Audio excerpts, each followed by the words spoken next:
Hello everyone. For lesson 8, we are going to discuss digital logic systems. And for this video tutorial, we are going to focus on the first part, which is logic operations and gates. Digital logic is fundamental in creating electronic device. It is used in creating circuits and logic gates, as well as to check computer chips. Digital logic is the representation of signals and sequences of digital circuits through numbers. It is the basis for digital computing and provides fundamental understanding on how circuits and hardware communicate within a computer.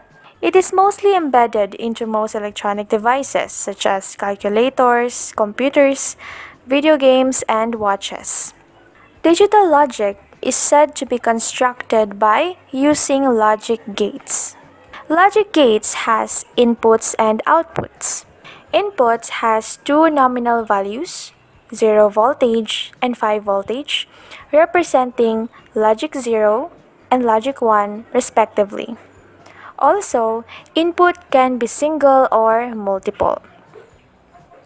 Outputs, on the other hand, are represented through binary variables 0 or 1, but it only has one output.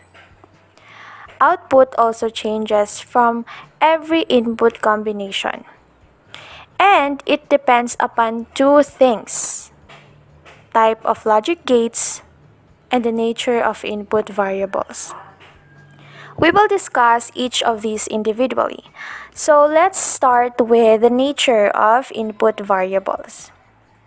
Truth tables are used to help show the function of a logic gate and how input of logic gate relate to its outputs. The left side of the truth table lists all possible combination of input binary variables, and the right side maps the output of each. Consider a logic gate with a single input A and output Y. A can take values 0 or 1. There are two input combinations for one input variable. Consider another logic with two inputs and a single output Y. It may happen that A has a value of 0 and B takes value of either 0 or 1. Therefore, there are four input combinations for two input variables. Thus, n input variables will have 2 raised to n input combinations.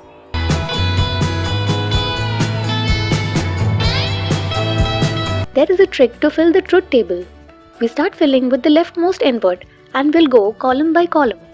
Since we know it will have 4 input combinations, 2 zeros are followed by 2 ones. Next column will have 1 0 followed by 1 1.